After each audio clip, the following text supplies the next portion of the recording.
악마의 속삭임 그리고 거짓말의 무게.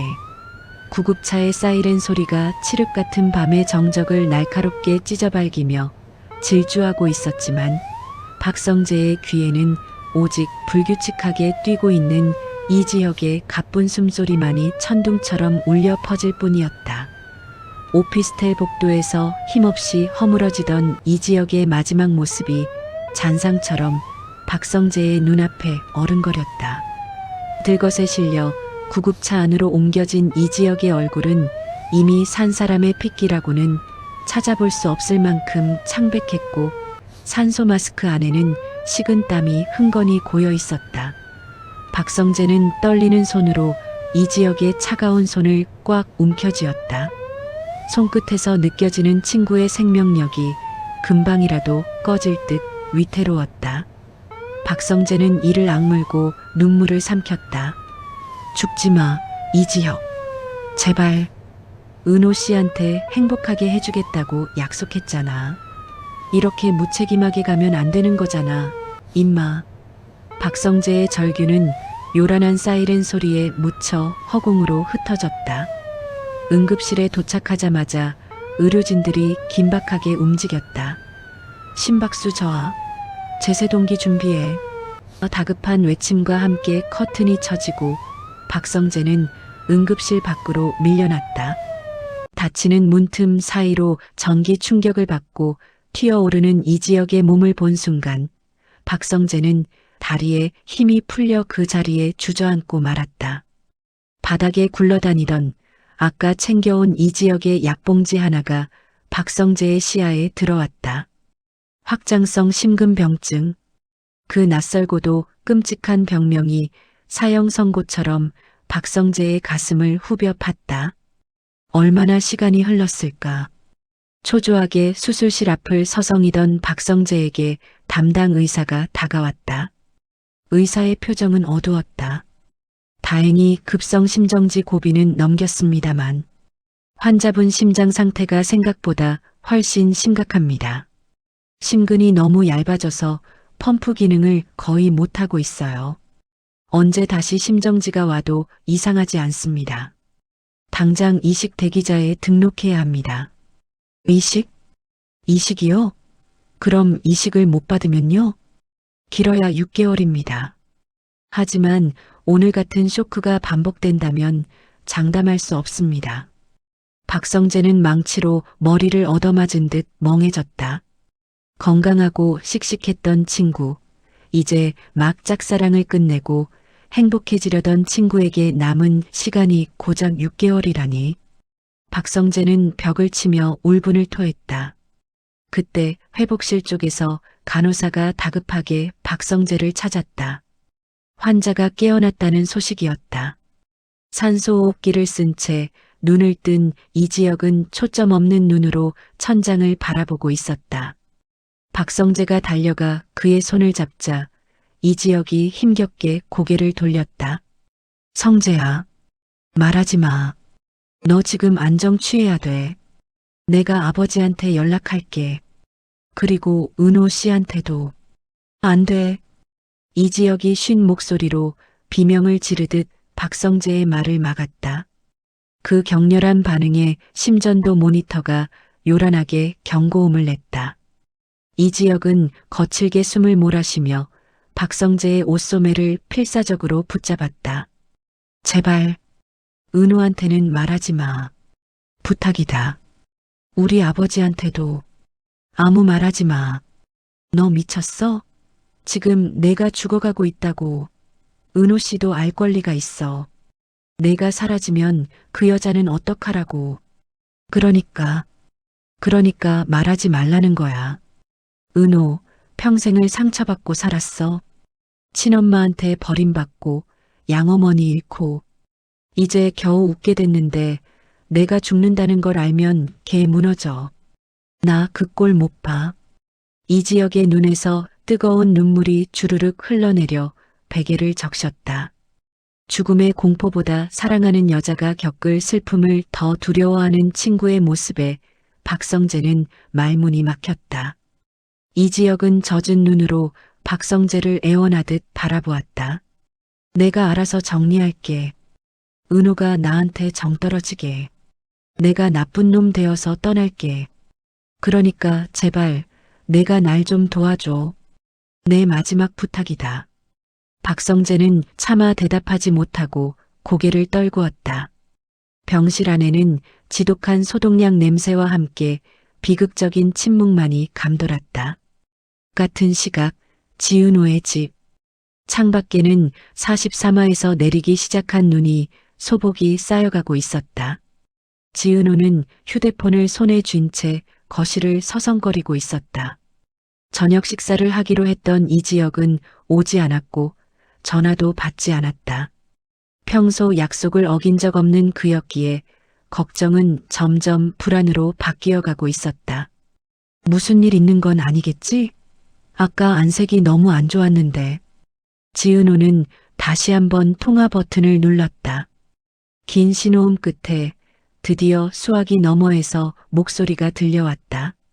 하지만 그것은 이지혁의 목소리가 아닌 박성재의 목소리였다. 여보세요? 은호 씨. 아, 본부장님? 선배가 전화를 안 받아서요. 혹시 같이 계세요? 수화기 너머의 박성재는 잠시 망설이는 듯했다. 지은호의 심장이 쿵쿵 뛰었다. 짧은 침묵이 영겁처럼 느껴질 때쯤 박성재의 목소리가 들려왔다. 아, 네. 지금 지역이 제 옆에 있습니다. 갑자기 지방 현장에 문제가 생겨서 급하게 내려가느라 경황이 없었나 봐요. 지금 회의 중이라 전화를 못 받네요. 아, 지방 현장이요? 깜짝 놀랐네. 전 또 어디 아픈 줄 알고. 지은호는 안도의 한숨을 내쉬었다. 죄송해요, 은호 씨. 지혁이가 당분간 현장에 상주해야 할 것 같아서 연락이 잘 안 될 수도 있다고 전해달랍니다. 프로젝트가 워낙 중요해서요. 아니에요. 무소식이 희소식이라는데 별일 없으면 됐죠. 본부장님, 선배한테 밥은 꼭 챙겨 먹으라고 전해주세요. 날 추운데 옷 따뜻하게 입고요. 지은호의 밝고 다정한 목소리가 수화기를 통해 박성재의 가슴을 후벼 팠다. 병실 밖 복도에서 전화를 끄는 박성재는 벽에 머리를 기대고 흐느꼈다. 이토록 잔인한 거짓말을 해야 하는 현실이 원망스러웠다. 하지만 유리창 너머로 보이는 산소 마스크의 의지에 가쁜 숨을 몰아쉬는 이지혁을 보며 박성재는 다짐했다. 친구의 마지막 소원이라면 기꺼이 공범이 되어주겠다고. 다음 날 아침 서울 시내의 한 고급 호텔 스위트룸. 쫓겨난 주제에 어디서 그런 돈이 났는지 고성이는 화려한 가운을 걸친 채 룸서비스로 온 커피를 마시고 있었다. 그녀의 앞에는 노트북이 켜져 있었고 화면에는 이지혁의 입원 기록과 병원 관계자를 매수해 빼낸 상세 차트가 떠 있었다. 그녀는 차트를 훑어보며 섬뜩한 미소를 지었다. EF 심박출률 20% 미만. 생각보다 상태가 더 심각하네. 오늘 내일 한다는 소리잖아. 고성이는 커피 잔을 내려놓고 어딘가로 전화를 걸었다.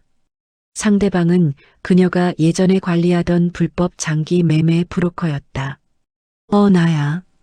물건은 확실하지? 중국 쪽 루트라고? 상관없어. 이식만 가능하면 돼. 형, 30대 남자. 스탠바이 시켜놔. 곧 빅딜이 성사될 거니까. 전화를 끄는 고성이는 창밖을 내려다보았다. 그녀의 머릿속에는 이미 완벽한 시나리오가 짜여 있었다.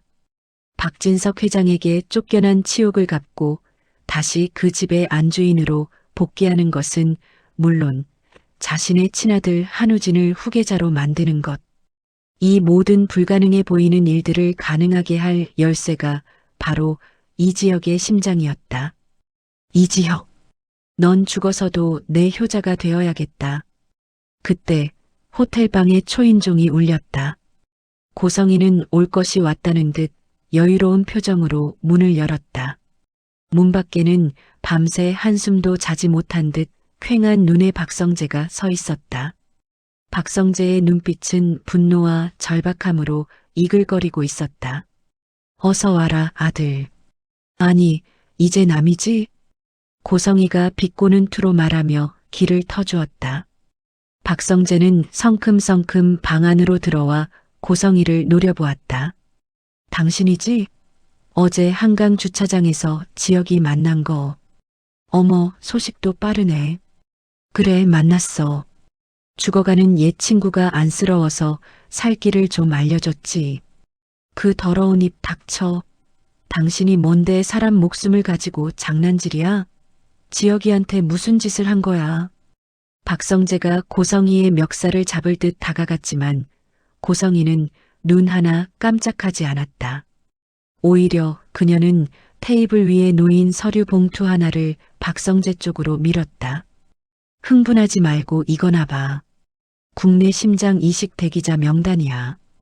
이지혁 순번이 몇 번인 줄 알아? 300번이 넘어. 걔가 그 순번 기다리다가는 심장 터져서 죽어. 정상적인 방법으로는 절대 못 살린다고. 박성재의 손이 떨렸다. 의사의 말이 떠올랐다. 길어야 6개월. 기약 없는 대기 시간을 버티기에 이지혁의 심장은 너무나 약해져 있었다. 고성이는 박성재의 흔들리는 눈빛을 놓치지 않고 파고들었다. 하지만 난 방법이 있어. 2주. 딱 2주면 지혁이한테 맞는 싱싱한 심장을 가져올 수 있어. 내가 우진이 살릴 때 알아둔 루트가 있거든. 박 회장, 아니 내 아버지 재력이면 돈은 문제가 아니잖아. 당신 정말 악마구나. 악마면 어때?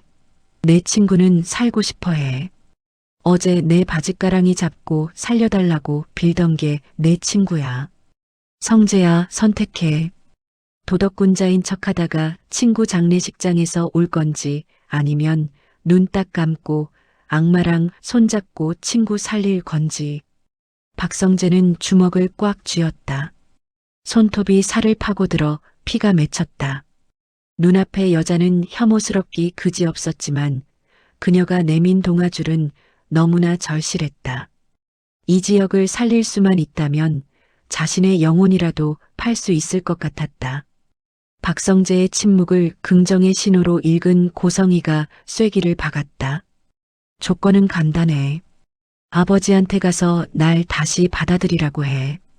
그리고 우진이 호적 정리하고 회사 지분 넘겨. 그러면 지혁이 수술대 위에 눕게 해줄게. 박성재는 고개를 들어 고성이를 보았다. 그의 눈빛은 더 이상 분노로 불타오르지 않았다. 차갑게 식어버린 결단을 내린 자의 눈빛이었다. 증명해. 뭐? 심장 확실히 구할 수 있다는 거 증명해. 그럼 아버지 설득해보지. 고성이의 얼굴에 환희의 미소가 번졌다. 박성재는 그 역겨운 미소를 뒤로하고 호텔 방을 나섰다. 복도로 나온 박성재는 벽을 치며 괴로워했다. 은호를 위해 폭로했던 진실을 이제는 지역을 위해 다시 덮어야 하는 아이러니. 그는 지옥으로 걸어 들어가고 있었다. 일주일 후 이지혁의 오피스텔 앞. 퇴원한 이지혁은 헬쑥해진 얼굴로 오피스텔 입구에 서 있었다. 박성재의 만류에도 불구하고 그는 퇴원을 고집했다. 병원 침대에 누워 죽을 날만 기다리느니 마지막으로 정리할 것은 정리하고 싶었다. 저만치서 지은호가 달려오는 게 보였다. 선배. 지은호는 숨을 헐떡이며 달려와 이지혁의 품에 안겼다. 일주일 만이었다.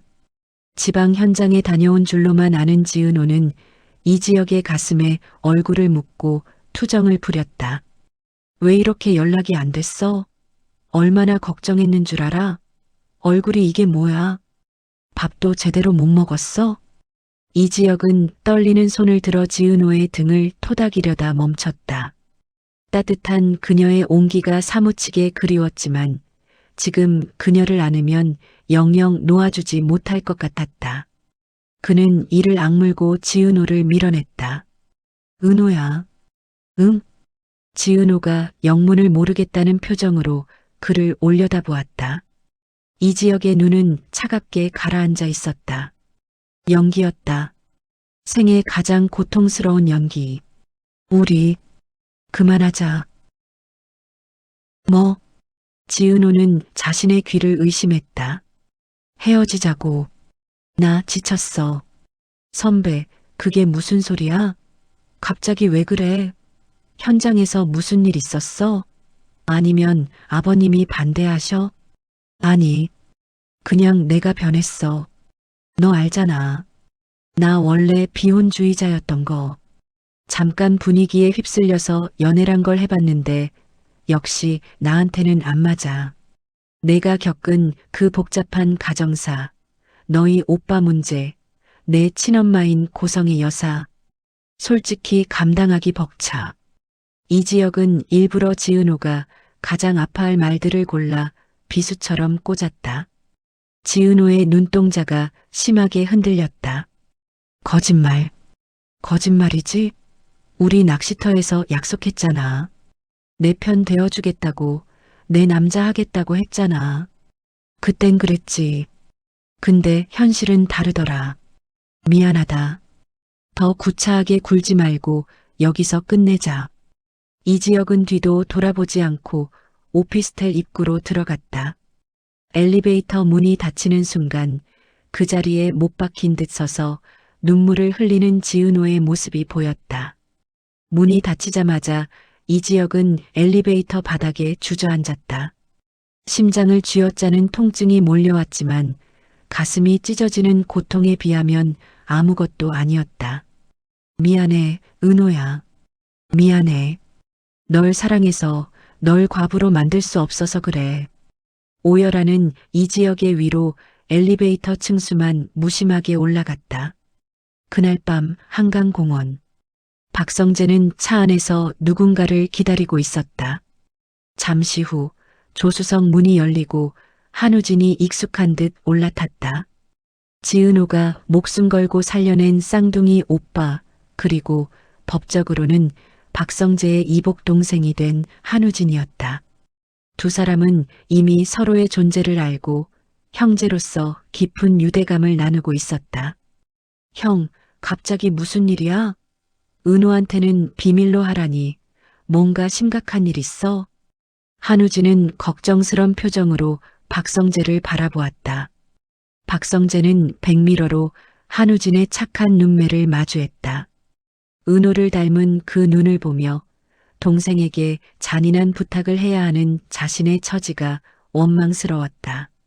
우진아, 그 여자, 고성애 씨가 널 찾고 있어.